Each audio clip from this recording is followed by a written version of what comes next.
defend बर'मोनहा जातिनि खोथा बुंफ्लांब्ला जातिया जों अलखद जायो बिसोरो आद्रायनानै थायो जातिनि प्रब्लेमाव बिसोर ओंखारबोआ खुनु दिन बुङा बिसोरो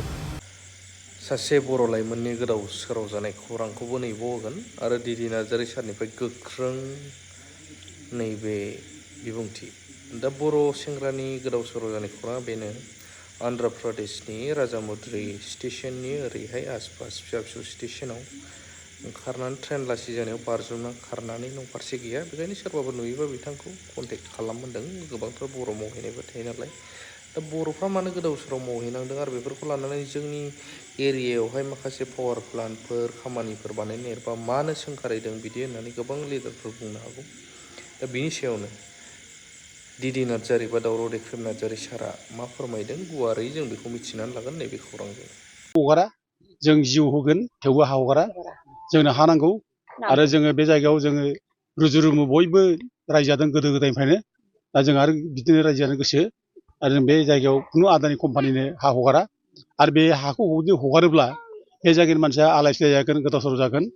दा बे हिसाबै बे 3600 बिगा जे हा लाना दों बे बिराद गुवार हा बे गुवार बे हाखौ बे जायगानि मानसिया रावबो हगारनो राजि नङा आरो जोंबो हगार होआ जों हगार होयैनि खारना जाबाय बेनो जे बे जायगाया सिकिउर्ड एरिया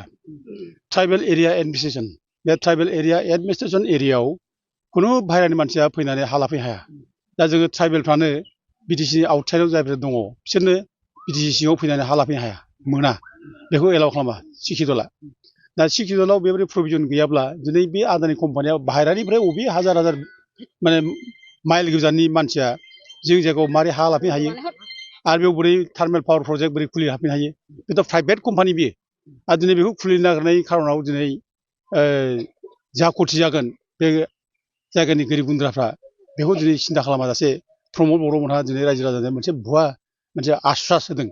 जे जोंनो डेभेलपमेन्ट नांगौ बे डेभेलपमेन्ट नांगौनि थाखाय जोंनो बे ट्राइबेल पावार प्रजेक्टखौ गायसननांगौ बिदि बाथ्रा बुंदों आरो बिथांमोनहा बुंदों जे बेयाव साख्रि बाख्रि मोनगोन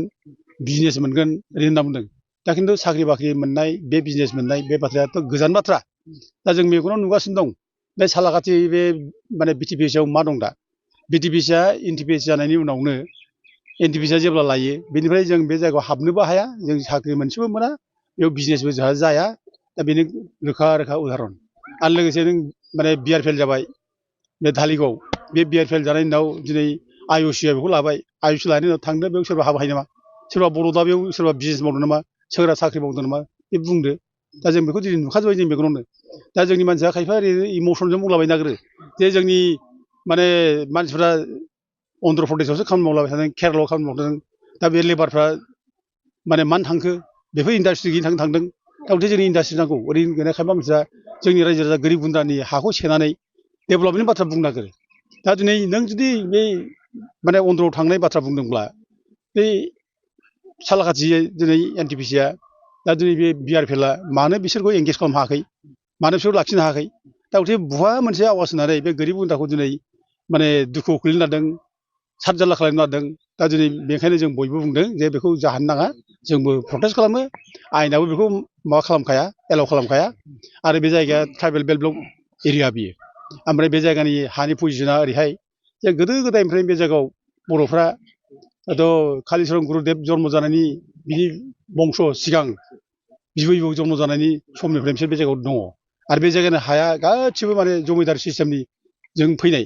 जमिदारनि गेजेरजों बे हाया फैनाय आरो बेयाव आंनाव माखासे लेखा दं बे हानि माबाया लेखा